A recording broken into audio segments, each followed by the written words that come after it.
నా నామమందు భయభక్తులు కలిగిన మీకు ఏం కలుగుతుందంట? నీతి సూర్యుడు ఉదయించబోచున్నాడు.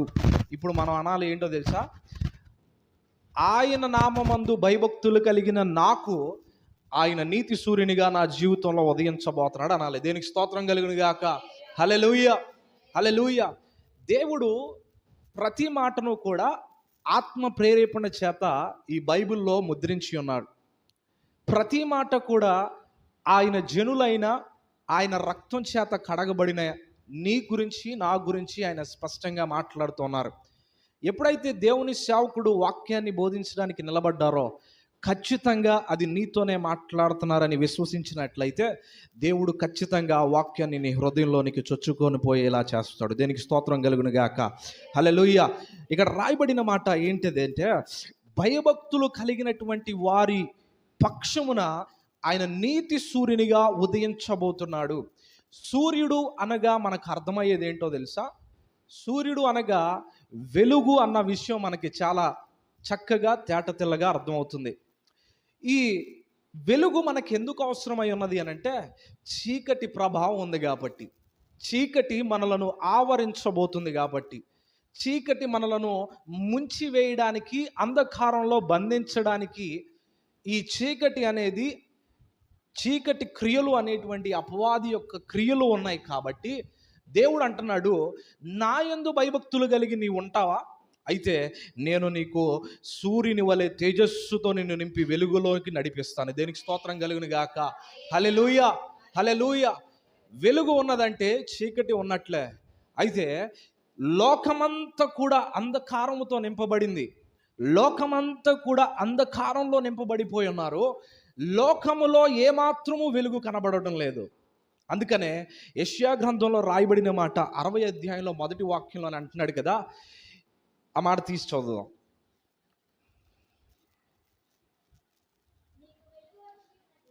నీకు వెలుగు వచ్చి ఉన్నది, లెమ్ము తేజరిల్లుము, యెహోవా మహిమ నీ మీద ఉదయించెను. చూడుము, భూమిని ఏం కమ్ముతుంది? చీకటి కమ్ముచున్నది. కటిక చీకటి జనములను కమ్మేస్తుంది. కానీ యెహోవా మాత్రం నీ మీద ఉదయిస్తున్నాడు. దేనికి స్తోత్రం కలుగును గాక. నాతో పాటు చెప్పండి, యెహోవా నా మీద ఉదయించి ఉన్నాడు, నా కుటుంబం మీద ఉదయించి ఉన్నారు, నా జీవితంలో ఉదయించి ఉన్నారు. దేనికి స్తోత్రం కలుగును గాక. ఎంత అద్భుతమైన ప్రవచనం చూడండి. ఈరోజు ఈ నూతనమైనటువంటి మాసంలోనికి దేవుడు మనల్ని అడుగుపెట్టి ఉండగా, ఈ నెలంతా కూడా మీరు గుర్తుపెట్టుకోనండి, ఆయన మహిమ నా మీద ఉదయించి ఉన్నది. ఈ వాగ్దానం చేతబట్టుకోండి అంతే. దేనికి స్తోత్రం కలుగును గాక. హల్లెలూయా, హల్లెలూయా. చీకటి మన జీవితంలో విషాదాన్ని నింపేస్తుంది. చీకటి మన జీవితంలో ఏమాత్రమును కూడా వెలుగు సంబంధులుగా కానీయకుండా చేస్తుంది. నాకు తెలిసినటువంటి అత్యంత సమీపంగా ఉండేటువంటి ఒక సహోదరుడు ఉన్నారు. అయితే తను అనేక రకాల శోధనల గుండా నడిపించబడుతున్నాడు. ఎలా అంటే, తన తల్లికి దురాత్మ ప్రభావం ఉంది. అలాగే తన సొంత సహోదరుడికి చెప్పాలంటే శారీరకమైనటువంటి కిడ్నీకి సంబంధించినటువంటి బలహీనత వచ్చింది. 2 కిడ్నీస్ కూడా ఆల్మోస్ట్ డ్యామేజ్ అయిపోయినాయి. ఇక దీంట్లో ఏమాత్రము మనం ట్రీట్మెంట్ ఇచ్చినా పనికిరావు. ఇక ఒకే ఒక్క మార్గం ఉంది, కిడ్నీ ట్రాన్స్ఫర్ చేయాల్సిందే. ఒక నూతనమైన డోనర్ ఎవరన్నా కనపడతాడేమో చూసుకోండి అని పంపించారు. ఈ ఒక్క సహోదరుడే పెద్ద, చిన్న సహోదరుడికేమో 2 కిడ్నీస్ డ్యామేజ్. తన తల్లికేమో ఆవిడకు కూడా కొన్ని దురాత్మ క్రియలను బట్టి బలహీనత. ఎటు చూసినా కూడా సమాధానం లేని పరిస్థితులు. ఎటు చూసినా కూడా తన జీవితంలో నెమ్మది కనబడడం లేదు, సంతోషం అనే ఆనవాలు లేదు. కటిక చీకటి కమ్మినట్లుగా అయిపోయింది తన పరిస్థితి అంతా. ఈలోపు వివాహం జరిగితే కొంత ఆర్థికపరమైనటువంటి కొంత సొమ్ము కనుక వస్తుంది కదా అనే ఆలోచన సగభాగంలో ఉంటే, అనుకోని రీతిగా ఒక సంబంధం మమ్మలను చేసుకోండి అని వచ్చారు. చేసుకున్న తర్వాత మనకి అన్నీ సక్రమంగా ఉంటాయిలే అని అన్నిటికీ తల ఊపి ఓకే అని ముందుకు కొనసాగుతూ ఉన్నాడు. నాతో ప్రతిదీ సంభాషిస్తూ ఉండేవాడు, నేను ప్రార్థిస్తూ ఉండేవాడిని. అయితే ఎప్పుడైతే ఆ వివాహం కూడా ప్రారంభ ఎంగేజ్మెంట్ చేసిన తర్వాత వారేమన్నారంటే కొద్ది రోజులకే మేము క్యాన్సిల్ చేసుకోవాలనుకుంటున్నాం అని అన్నారు. ఎప్పుడైతే ఆయన ఆ మాట చెప్పారో అంతకు ముందుగా కొంత సొమ్మును అడ్వాన్స్గా ఇచ్చారు. ఇచ్చిన తర్వాత వారంతటకు వారే మాకు వద్దు అని అనుకొని మా డబ్బులు మాకు తిరిగి ఇచ్చేయమని గొడవ చేయడం ప్రారంభించేశారు. ఒకవైపు ఏమో తల్లికి బాగాల, మరొక వైపు ఏమో తన సొంత సహోదరుడు 2 కిడ్నీస్ డ్యామేజ్ అయిపోయి ఎక్కడున్నాడంట, వెంటిలేటర్ మీద ఉంటే, మరొక వైపు తన తండ్రి కిడ్నీ ఇవ్వడానికి సిద్ధపడిపోయాడు. ఇప్పుడు ఎంతమంది పేషెంట్లు ఆ గృహంలో ఉన్న? 3 పేషెంట్లే. ఈ 3ని ఎవరు చూసుకోవాలి? ఈ ఒక్క వ్యక్తి చూసుకోవాలి. చూడండి ఎంత ఎంత క్లిష్టమైన పరిస్థితుల్లో గుండా వెళ్తా ఉన్నాడు చూడండి.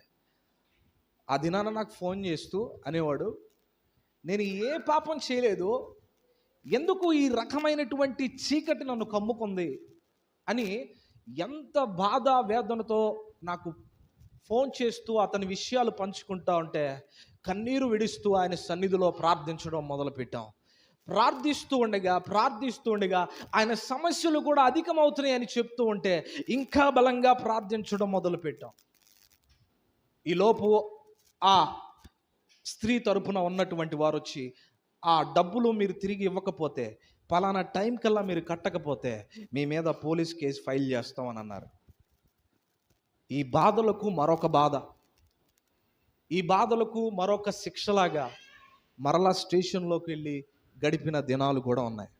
4 రోజులు స్టేషన్లో, 2 రోజులు హాస్పిటల్లో, 1 రోజు ఉద్యోగంలో. చూడండి ఎంత క్లిష్టమైన పరిస్థితి. ఆలోచన చేస్తుంటేనే చాలా ఇబ్బందికరమైన పరిస్థితుల్లో ఉన్నాడు అనిపిస్తుంది కదా. ఆ దినాన నాకు ఫోన్ చేసినప్పుడు నేను ఒకటే ప్రార్థన చేశా, నా దేవుడు నీ జీవితంలో అద్భుతం చేయగలడు అని చెప్పా. దేనికి స్తోత్రం కలుగును గాక. హల్లెలూయా. ఈరోజు పరిస్థితులన్నీ కూడా నీకు మరొక ద్వారం కనపడకుండానట్లుగా నీవు అంధకారంలో ఉన్నావు కదా, అయినను నీవు దేవుని యందు భయభక్తులు కలిగి ఉండు, నా దేవుడు ఒక చక్కటి మార్గాన్ని చూపుతాడని ధైర్యపరుస్తున్నా.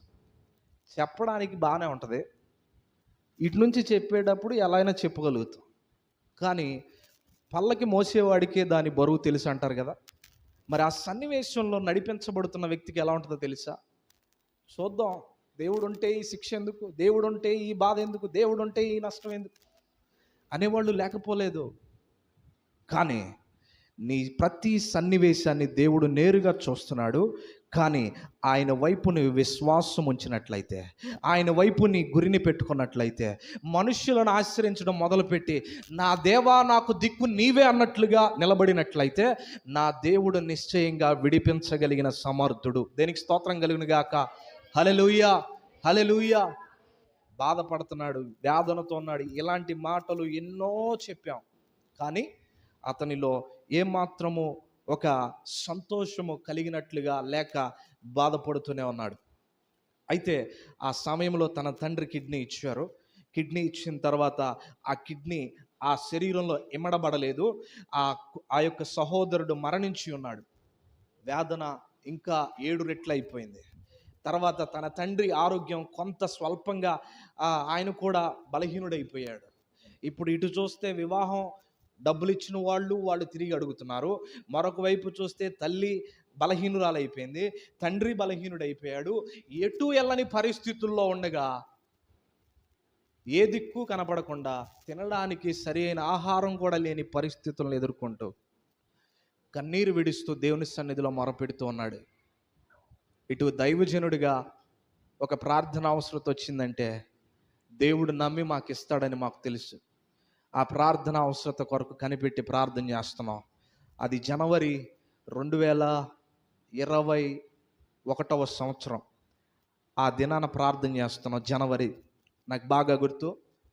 ఆ దినాన ప్రార్థన చేస్తూ, ఆ రాత్రి ప్రార్థన చేస్తుండగా నా సహోదరుడి పట్ల మీ చిత్తము ఈ సంవత్సరము మీరు ఏం చేయబోతున్నారో నా సహోదరుని పట్ల బయలుపరచండి ప్రభు అని ప్రార్థించినప్పుడు ఒక చక్కటి వాగ్దానం వచ్చింది. ఆ వాగ్దానం చూడగానే ఇదిగో నేనే ఎంత బలం పొందుకున్నానో ఇప్పుడు నా సహోదరుడు వింటే ఇంకా బలం పొందుకుంటాడని వెంటనే ప్రార్థించి అతనికి ఫోన్ చేసి చెప్పగా ఏం చెప్పాను తెలుసా? ఇదిగో అంధకారము నీకు మధ్యాహ్నము వలె నా దేవుడు చేయబోతున్నాడు. దేనికి స్తోత్రం కలుగునుగాక. హల్లెలూయా, హల్లెలూయా. యెషయా గ్రంథంలో రాయబడినట్లుగా అంధకారము ఇక నుంచి నీకు ఎలా ఉండబోతుందో తెలుసా? మధ్యాహ్నము వలె మార్చబడుతుంది. దేనికి స్తోత్రం, హల్లెలూయా.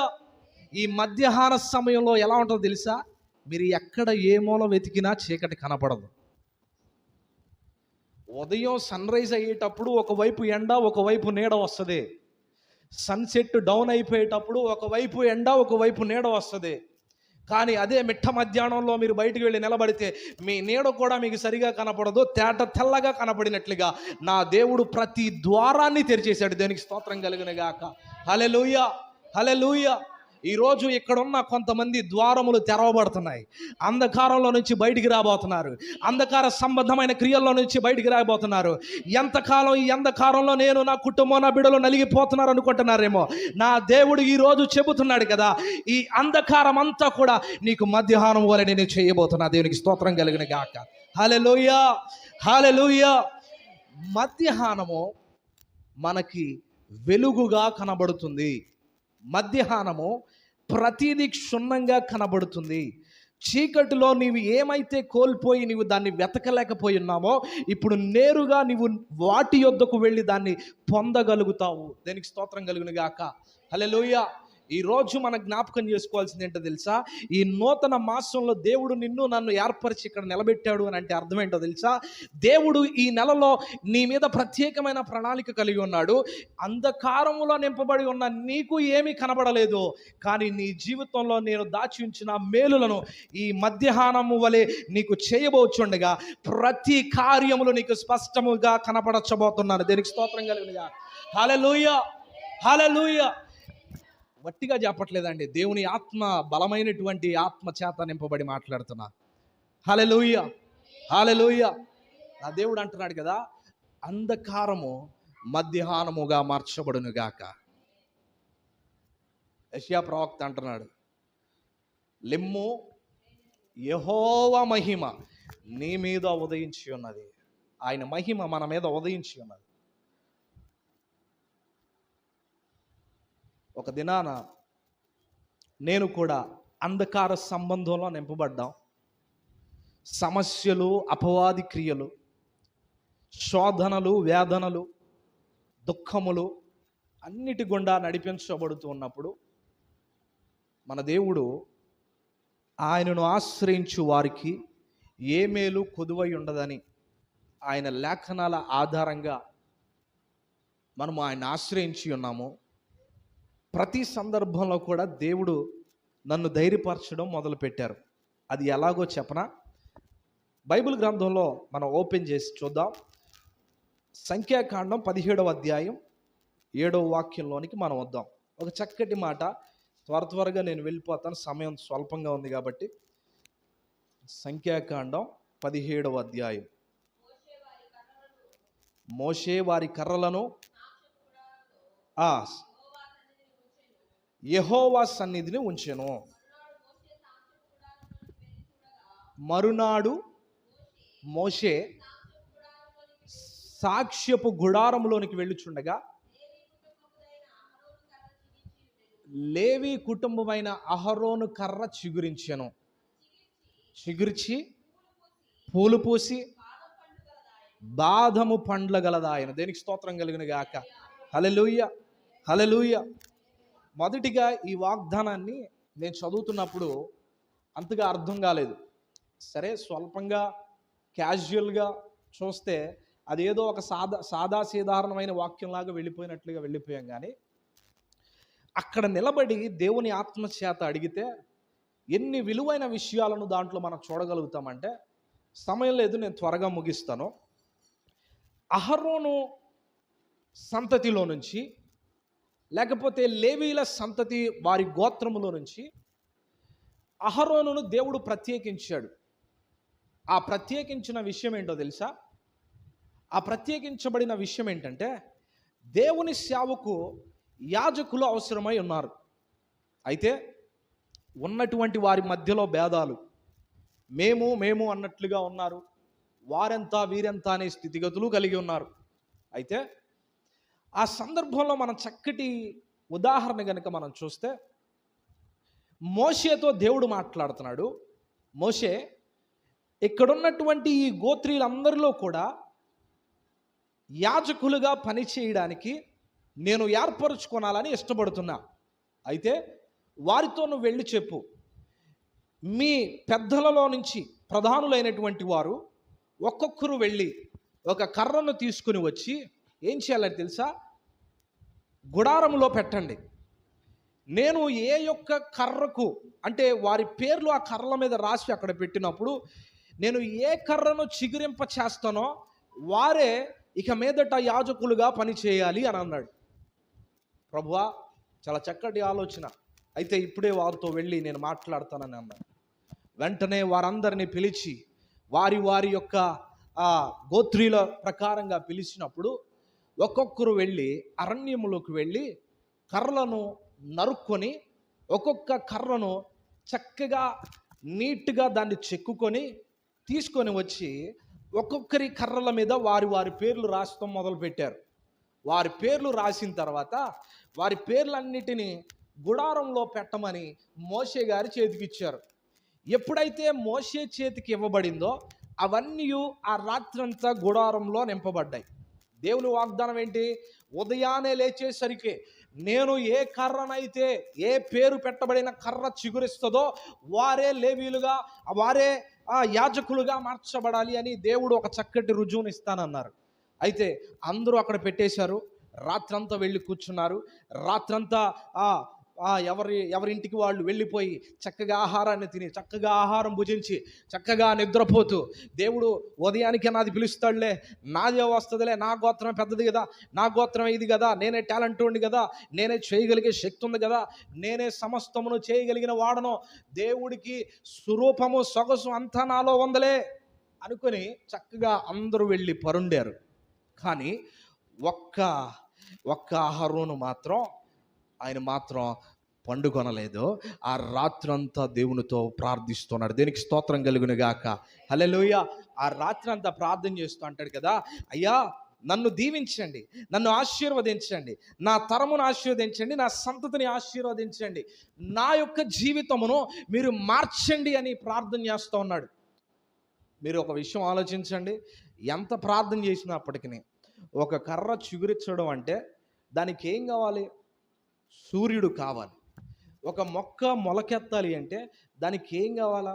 బయోలాజికల్గా మనం ఆలోచన చేస్తే సూర్యరశ్మి నుంచి వచ్చేటువంటి ఆ కిరణాల ద్వారా మాత్రమే ఆ విత్తనము పరిపక్వమయ్యి అది ఫలించడానికి, మొలవడానికి ప్రారంభమవుతుంది.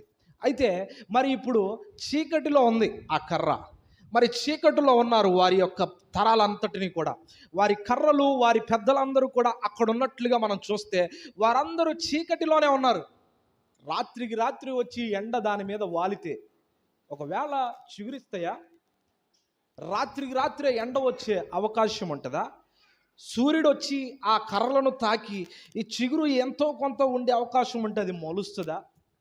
లేదు. సూర్యుడు లేనిదే వృక్షాలు తన మనుగడను కొనసాగించలేవు, మొలకలు రావు, ఫలభరితాలు ఉండవు, రశ్మి మీదే ఆధారపడి ఉంటాయి. కానీ ఆ రాత్రి మాత్రం ప్రార్థనలో బగబగ మండేటువంటి సూర్యుని వలె నా దేవుడు అభిషేకంతో ఎవరు నింపాడంట? అహరోను నింపాడు. దేనికి స్తోత్రం కలిగిన గాక. హల్లెలూయా, హల్లెలూయా. అందరూ చక్కగా పరుండారు, అందరూ చక్కగా నిద్రపోతా ఉన్నారు. ఈరోజు మనం కూడా చూస్తే దేవుడు నన్ను ఆశీర్వదిస్తాడులే, దేవుడు నన్ను దీవిస్తాడులే, దేవుడు నన్ను కాక ఇంకెవరిని వాడుకుంటాడు, నన్ను కాక ఇంకెవరిని నిలబెడతాడు అని అనుకుంటున్నాం బహుశా.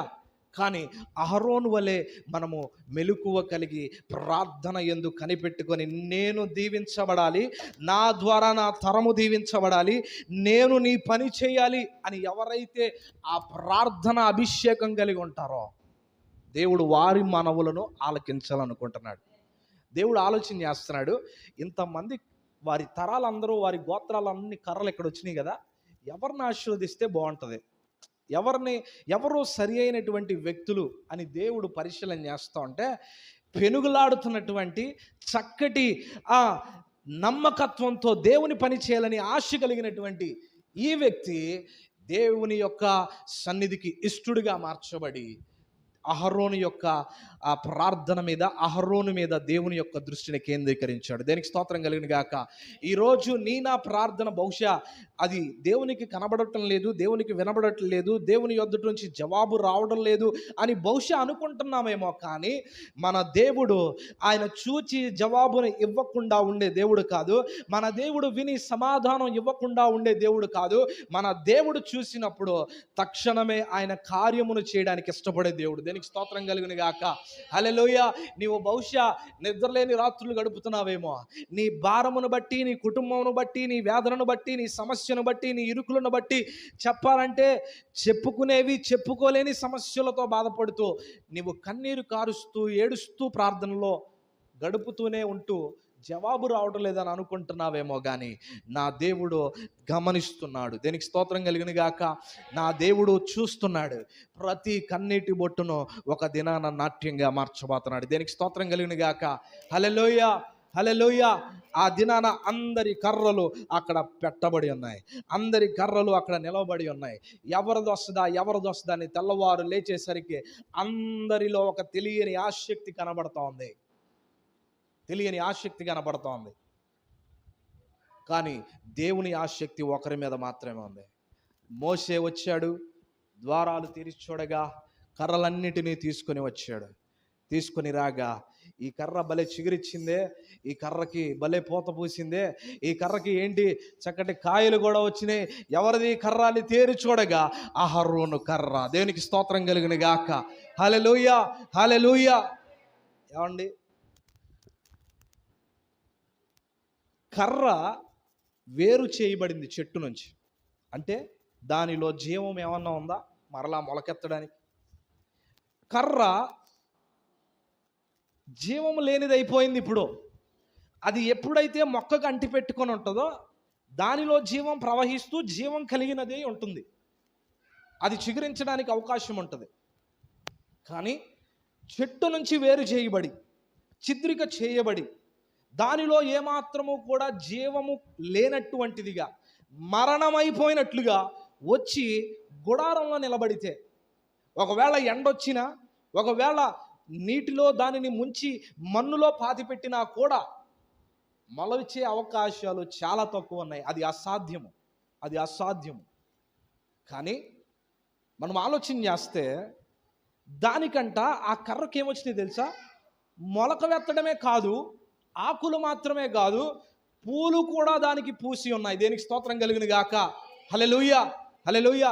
ఈరోజు మనం కూడా ఏమైపోతున్నాం తెలుసా?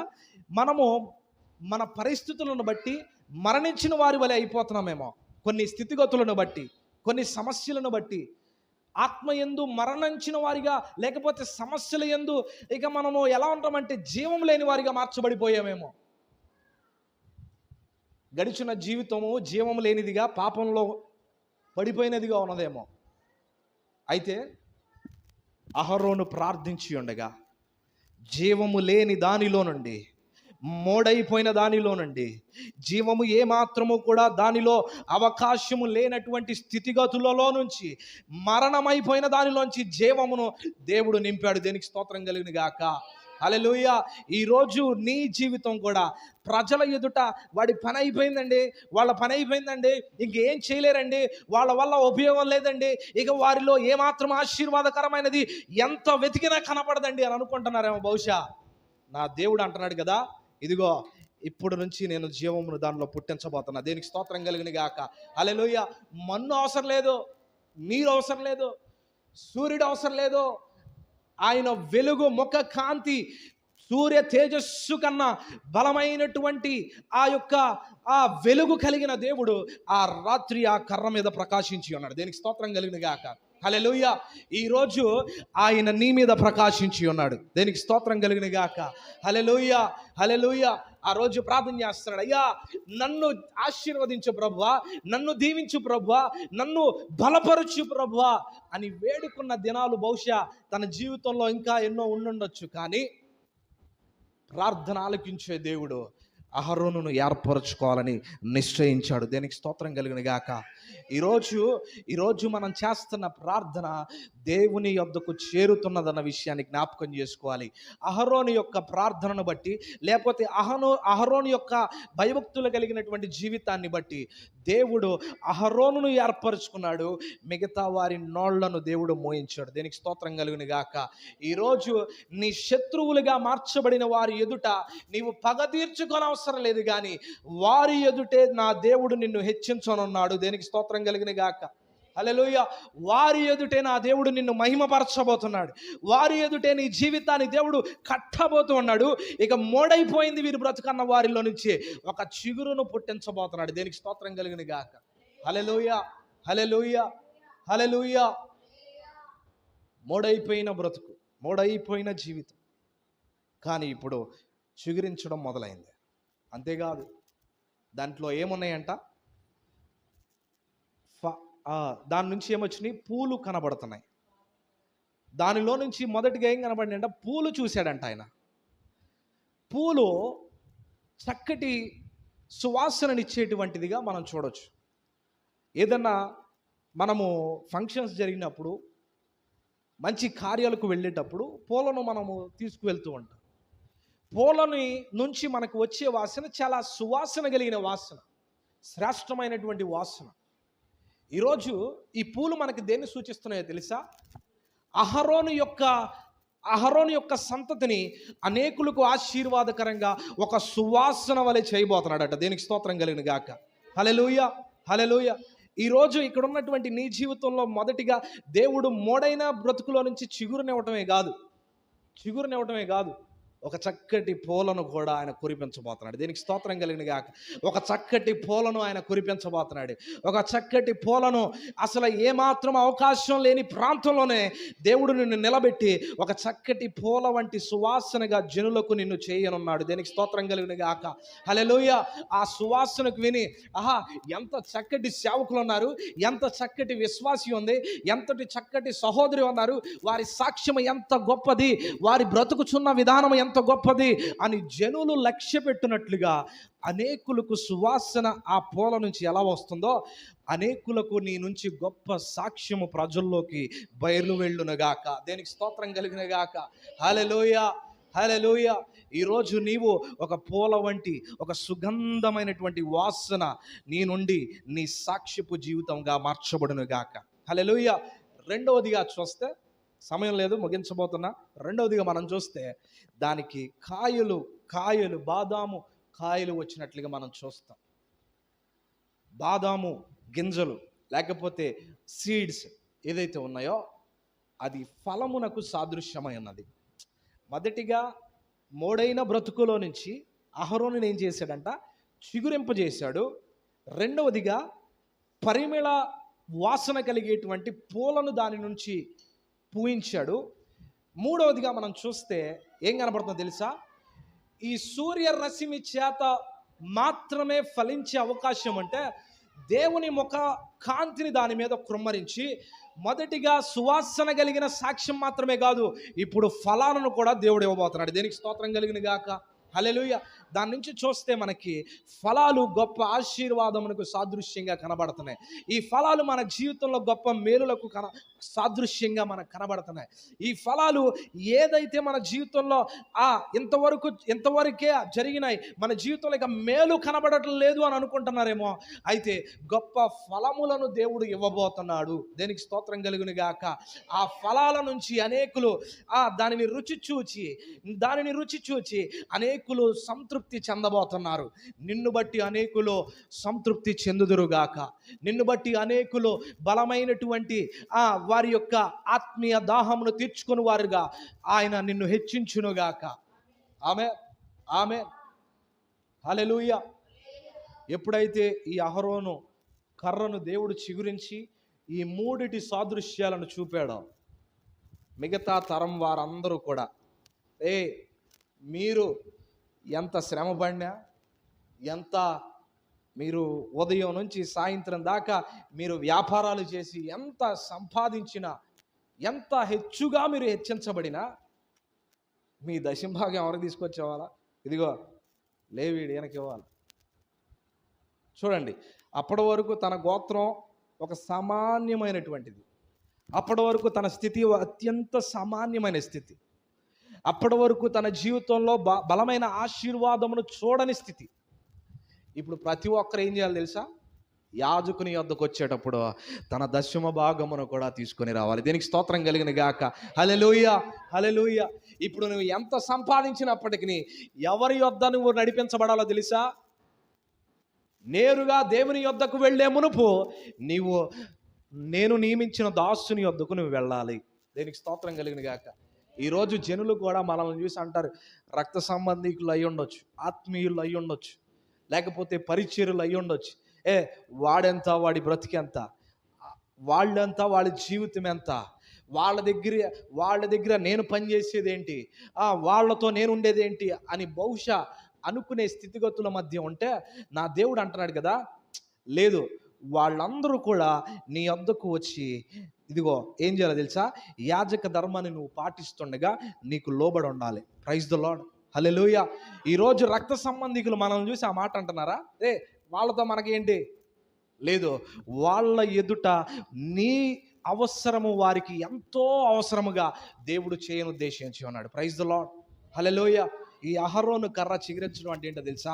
శత్రువుల ఎదుట దేవుడు నిన్ను నిలబెట్టబోచున్నాడు. అది ఎలాగో తెలుసా? సామాన్యంగా కాదు. ఇదిగో సూర్యరశ్మి లేకున్నను, దానిలో జీవము లేకున్నను, నీరు లేకున్నను, భూమి లేకున్నను, ఫలించడానికి ఏమాత్రం అవకాశము లేకున్నను కూడా నా ముఖకాంతిని దాని మీద ప్రకాశింపజేసి నేను జీవమును దానిలో ఉంచబోతున్నా. Praise the lord. నా జీవమును దానిలో ఉంచబోతున్నా. ఉంచడమే కాదు, చక్కటి పువ్వులను, పరిమళము కలిగినటువంటి వాసన కలిగేటువంటి పూలను, అలాగే ఫలములను నేను ఇచ్చినట్లుగా అహరోనును నేను దీవించబోతున్నా. ఈరోజు ఇక్కడ కూడి ఉన్న ప్రతి ఒక్కరి మీద ఈ అహరోను కర్ర మీద ఆయన ముఖకాంతి సూర్యుని వలె ఉదయింప చేయబడినట్లుగా ఈరోజు ఇక్కడ కూడి ఉన్న ప్రతి ఒక్కరి మీద ఆయన ఉదయించునుగాక, ఆయన ఉదయించునుగాక, ఆయన ఉదయించునుగాక. గట్టిగా ఆమేనని చెప్పండి. ఆమేన్, హల్లెలూయా, హల్లెలూయా.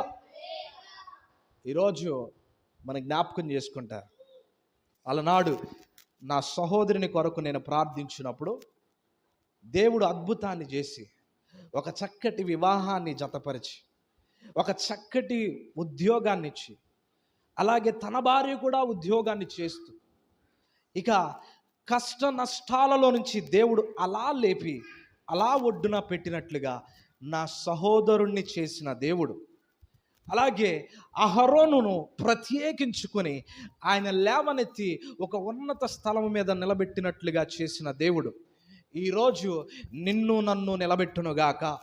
ఆమేన్. ఈరోజు నిన్ను నన్ను నిలబెట్టి వాడుకొనుగాక. ఆయన పనిలో మనలను ఫలింప చేయునుగాక. హల్లెలూయా.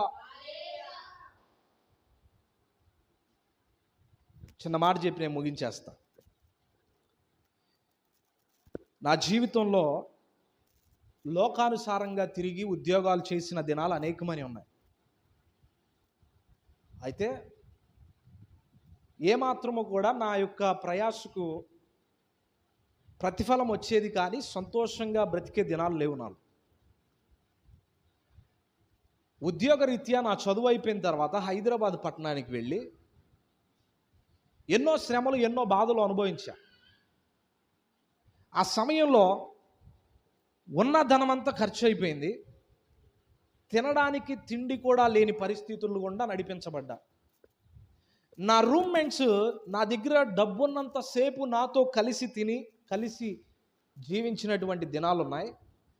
నా యొద్ద ధనం ఎప్పుడైతే అయిపోయిందో, ఇంకనూ ఉద్యోగం రాకపోయేసరికి ఎప్పుడైతే నా యొద్ద ధనం అయిపోయిందో నన్ను పక్కన పెట్టడం మొదలు పెట్టేశారు. నన్ను పక్కన పెట్టడం మొదలు పెట్టడం అంటే ఎలాగో తెలుసా? ఈరోజు భోజనము ఈ రూమ్లో వండితే వాడికి కూడా పెట్టాల్సి వస్తుంది అని ఏం చేశారో తెలుసా? వారు బయట తినేసి ఇక్కడికి వచ్చేవాళ్ళు, రూమ్కి వచ్చేవాళ్ళు. నేను తీరా చూసేవాడిని, 4-5 ఉండేవాళ్ళు రూమ్లో. అరే పలానా వాడు వస్తే ఏమన్నా తీసుకొస్తాడు కదా, నెక్స్ట్ డే మనం తిని ఏదో జాబ్ సర్చింగ్కి వెళ్దాం, మరొక ప్రాంతానికి వెళ్దాం, తిందాం అనే ఆశతో ఎదురుగా నిలబడి చూస్తూ ఉంటే బయట తినేసి వచ్చాంరా అనేవాళ్ళు. వారిని నమ్మి వెళ్ళినప్పుడు ధనమున్నంత వరకు బాగున్నారు. తర్వాత ఎలా చేశారో తెలుసా? తృణీకరించి పక్కన పెట్టేశారు. వారి పోషణ చూసుకుంటూ వెళ్ళారు. భయంకరమైన దినాలు గడుస్తున్నాయి. చాలా ఆకలితో ఉన్నాను. శారీరకమైన ఆకలి బహుబలంగా వేధిస్తోంది. ఆ సమయంలో యవనస్తులు కదండి, జిమ్కి వెళ్తూ ఉండేవాళ్ళు. భోజనం అయితే ఇక్కడ చేసేవాళ్ళు కాదు, కానీ గుడ్లను తెచ్చుకొని ఆహారం తినటానికి బయట తినేవాళ్ళు. గుడ్లను తెచ్చుకొని దాని లోపల ఉన్న వైట్ ఉంటుంది కదా, అదే ఎల్లో ఉంటుంది కదా, ఆ సొనను మాత్రం తీసి డస్ట్బిన్లో వేసి కేవలం ఈ వైట్ ఎగ్నే తినేవాళ్ళు. అంటే వ్యాయామం చేసేటప్పుడు అది ఎల్లో తినకూడదు అంటారు. అందుకని అందరూ అక్కడ పడేయడం చూశా. దినాలు గడిచిపోతున్నాయి. అప్పటికి టూ డేస్ నుంచి సరైన ఫుడ్ లేదు. 2-3 డేస్ అవుతుంది బహుశా. వాటర్ తాగి బ్రతికాను. ఇక ఆకలి. మరి ఇంటికి వెళ్ళి ఇంట్లో చెప్తే వాళ్ళు నిరాకరిస్తారు. నిరాకరించడం అంటే వద్దనే కుందే వెళ్ళామంటారు. ఇక్కడే ఏదన్నా చేసుకోమని చెప్పాం కదా, అటు ఫోన్ చేయలేదు, చెప్తే వాళ్ళు వేదనతో నింపబడతారు. ఏం చేయాలో అర్థం కాని పరిస్థితుల్లో అలాగే సతమతం అయిపోతూ అలాగే బ్రతుకుతూ ఉండే ఒక దినాన్న వాళ్ళు ఆ గుడ్ల యొక్క వైట్ ఆ ఎల్లో ఏదైతే ఉందో డస్ట్బిన్లో వేస్తూ ఉంటే నేను వెళ్ళి ఆ వైట్ తిందామని, ఆకలి తట్టుకోలేక ఆ తిందామని వెళ్ళి చేయి పెట్టి దులిపి అలా తినబోతూ ఇలా నోటి దగ్గరికి వస్తూ ఉండగా కళ్ళల్లో నుంచి దుఃఖం తన్నుకొని వచ్చేసింది. ఏంటి ప్రభువా, నీ కుమారుడినయ్యా నేను, ఇలాంటి పరిస్థితులు వస్తున్నాయి అని చాలా దుఃఖంతో బాధలో ఉండి అలా నోటి దగ్గర పెట్టుకొని అలా వదిలేశా. మరునాడు ఉద్యోగం వచ్చింది. అక్కడికి వెళ్ళడానికి ఛార్జెస్ కూడా ధనం లేకపోతే, షూస్ కూడా సరైన షూస్ లేవు. అక్కడ సేఫ్టీ ప్రికాషన్స్ ఎక్కువగా ఉంటాయి, ఇంటర్నేషనల్ కంపెనీస్ అవన్నీ. షూస్ కూడా లేకపోతే రోడ్ సైడ్ దొరికేవి ఒక 200 లోపే దొరికేవి.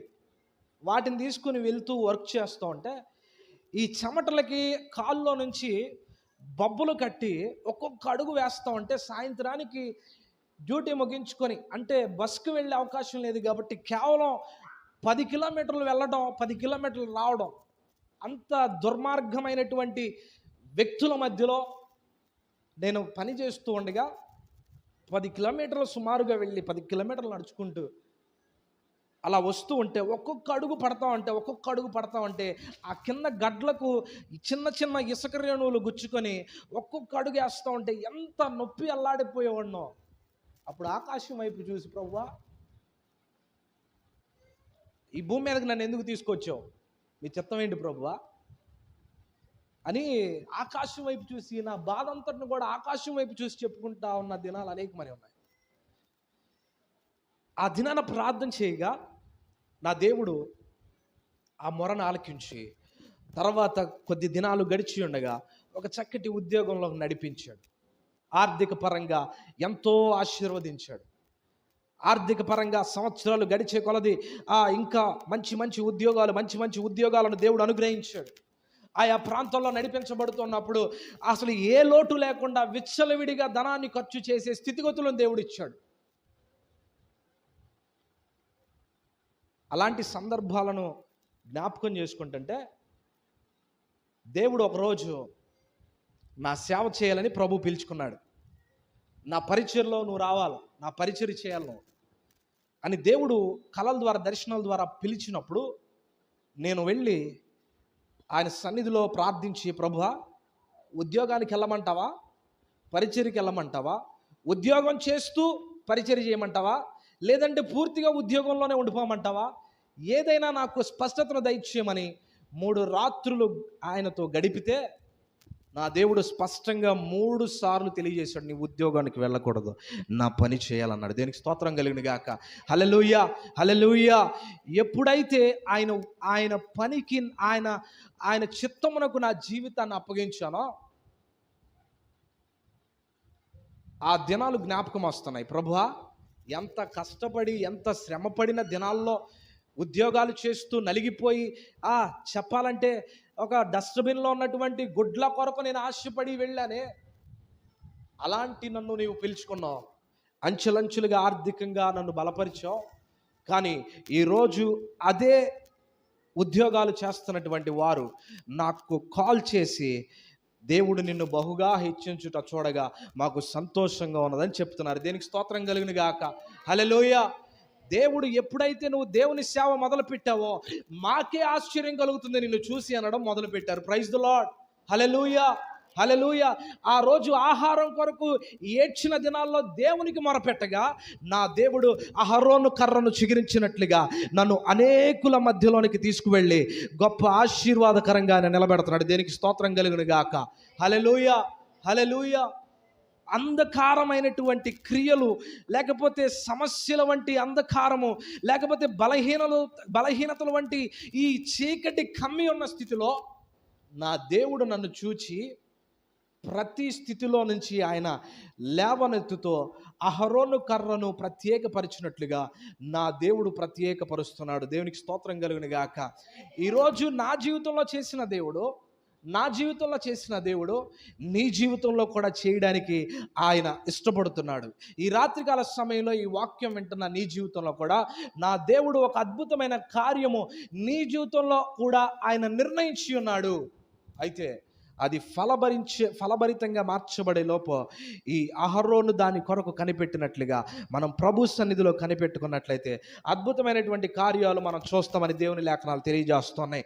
అలాగే ఈ లేవీయ గోత్రమునికి చెందినటువంటి ఈ యొక్క అహరోను ఒక యాజకుడిగా నిలబడితే, ఇప్పుడు యేసుక్రీస్తు ప్రభు మాత్రం ఈ యొక్క యాజకుని కన్నా గొప్పవాడు. యేసుక్రీస్తు ప్రభు మాత్రం ఈ లేవీ గోత్రంలో నుంచి వచ్చిన అహరోను కన్నను గొప్పవాడై ఉన్నాడు. ఆయన మనకు నిత్యమైనటువంటి యాజకునిగా, స్థిరముగా, నిశ్చయముగా, చిరకాలము యాజకునిగా మన పక్షాన ఆయన నిలవబడి ఉన్నాడు. దీనికి స్తోత్రం కలుగును గాక. అందుకే అంటాడు కదా, నా ద్వారా తప్ప తండ్రి యొద్దకు ఎవడు చేరనై ఉన్నాడు. ఈరోజు ఈ లేవీయుడైనటువంటి అహరోను కొద్ది కాలం మాత్రమే ఉన్నాడు, కానీ మన దేవుడు యుగ యుగములకు మనకు ఒక యాజకునిగా నా దేవుడు నిలబెట్టాడు. దీనికి స్తోత్రం కలిగిన గాక. అందుకే అంటాడు కదా, ఆయన దేవునికి మనకును మధ్యవర్తిగా ఈ యాజకుడైనటువంటి ప్రధాన యాజకుడైనటువంటి యేసుక్రీస్తు ప్రభుల వారు మనకుండగా ఆయన సన్నిధిలోనికి మనం వెళ్ళగా ఆయన దేవునికి నీకు నాకు మధ్య ఉన్నటువంటి ఆ సంబంధాన్ని బలపరచడానికి, ఆయన కృపను మనం పొందుకోవడానికి, చిగురించడానికి, ఆయన సూర్యుని వలె తేజస్సుగా మన జీవితంలో ఉదయించడానికి ఆయన ఒక గొప్ప వెలుగుగా యాజకునిగా మనకు కనబడుతున్నాడు. ఈ రాత్రికాల సమయంలో ఆ యాజకుని వద్దకు మనం వచ్చినట్లయితే, యేసుక్రీస్తు ప్రభువులు అనబడినటువంటి ప్రధాన యాజకుని యొద్దకు మనం వచ్చినట్లయితే నా దేవుడు నిశ్చయంగా నిన్ను నిలబెట్టి అహరోను కర్రను చిగిరింప చేసినట్లుగా దేవుడు నిన్ను కూడా చిగిరింప చేసి నీ కుటుంబాన్ని చిగిరింప చేయగలడు, నీ స్థితిగతులను మార్చగలడు, నీ పరిస్థితులన్నిటినీ చక్కబెట్టి ఒక పరిమళ సువాసన కలిగినటువంటి పూలవలే అనేకులకు నీ సాక్ష్యమును సువాసనగా మార్చగలడు, అనేకులకు ఆశీర్వాదకరంగా నా దేవుడు చేయగలడు. ప్రార్థన చేసుకుందాం. చిన్న ప్రార్థన చేసి ఈ సమయాన్ని ముగిస్తూ సేవకులుగా అప్పగించబోతున్నారు. అందరూ కలిసి ప్రార్థన చేద్దాం. పరిశుద్ధుడా, మహిమ కలిగిన దేవా మీకు వందనాలు, సర్వోన్నతుడా మీకు వందనాలు. ప్రభువా, ఈ సమయంలో నాయన యెహోవా యందు భయభక్తులు కలిగిన వారి ఎదుట ఆయన నీతి సూర్యుని వలె ఉదయించబోతున్నాడు. నాయన నీతి సూర్యుడు అయిన దేవా, అయా మీ వెలుగును మా మీద ఉదయింప చేయండి, సంఘం మీద ఉదయింప చేయండి, సంఘ బిడల జీవితాలలో ఉదయింప చేయండి.